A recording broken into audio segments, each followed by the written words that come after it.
9 कंपनियों के खिलाफ ईडी का बड़ा एक्शन। भारत के खिलाफ चीन की क्या थी साजिश?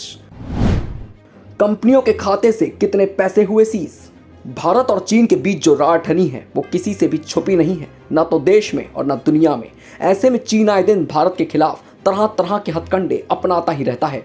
यहाँ तक कि भारत की अर्थव्यवस्था पर निगरानी करने के लिए वो कुछ कंपनियों को अपना समर्थन देकर उनसे भारत में ही काम करवाता है। ये कंपनियां चीन के समर्थन से देश में फल फूल रही हैं और ये लोग बिटकॉइन और क्रिप्टो करेंसी में निवेश के नाम पे बड़ा मुनाफा देने की लालच देकर लोगों को अपने जाल में फंसाती हैं।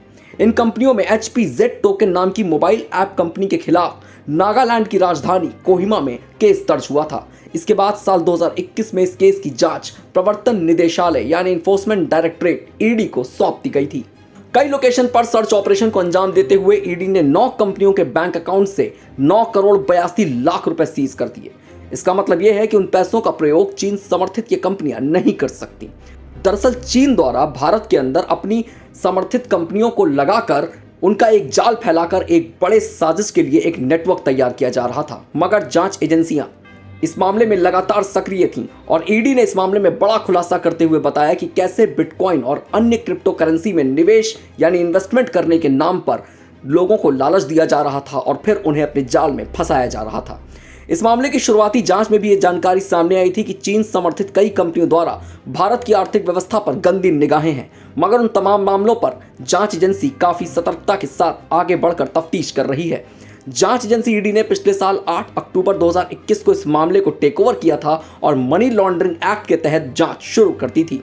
दरअसल ये मामला नागालैंड की राजधानी कोहिमा स्थित साइबर क्राइम ब्रांच में दर्ज किया गया था। दर्ज FIR में HPZ टोकन नाम की मोबाइल ऐप कंपनी और उससे जुड़ी कई कंपनियों की जानकारी सामने आई थी।